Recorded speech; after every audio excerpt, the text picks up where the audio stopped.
47% of Americans have now used Buy Now, Pay Later. And if you think it's just a way to split up a pair of shoes into 4 payments, the data says something very different is happening.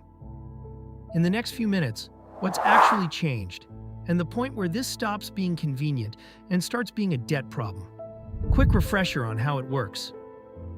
You buy something, you split the cost into a handful of payments, usually 4 every 2 weeks, often with 0 interest if you pay on time. No credit check for most purchases, approval in seconds. That's the pitch, and for an occasional planned purchase, it can genuinely be a fine tool. Here's what's changed. Late payments are climbing fast. 34% of users paid late in 2024, 41% in 2025, and now 47% this year. That's nearly half of all users missing a payment, and it's gotten worse 3 years running. And it's not just clothes and electronics anymore. 29% of BNPL users have used it to buy groceries, up from just 14% 2 years ago. 13% have used it for rent. When people are financing groceries in 4 installments, that's not a shopping strategy anymore. That's a cash flow problem wearing a shopping app. There's also a hidden risk most people don't think about: stacking. 63% of users had multiple BNPL loans running at the same time, and 1 in 4 had 3 or more active at once. Each individual loan looks small and manageable, but no single lender can see what you owe everywhere else. So it's entirely possible to be current on 4 different apps and still be in over your head because nobody's adding it all up except you. And honestly, the survey data is pretty candid about this. 54% of users say they need BNPL to make ends meet.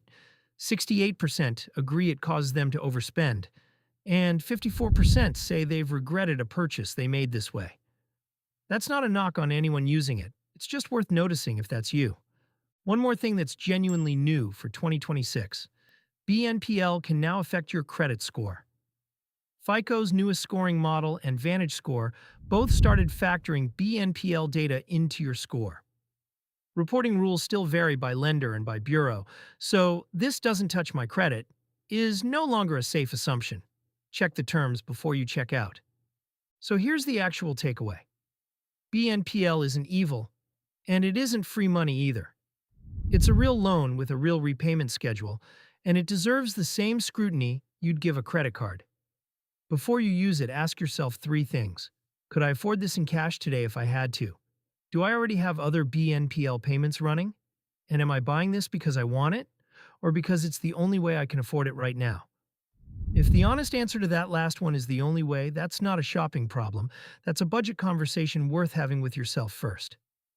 Quick disclaimer, I'm not a financial advisor, and this video is for educational purposes only, not a recommendation for or against any specific service.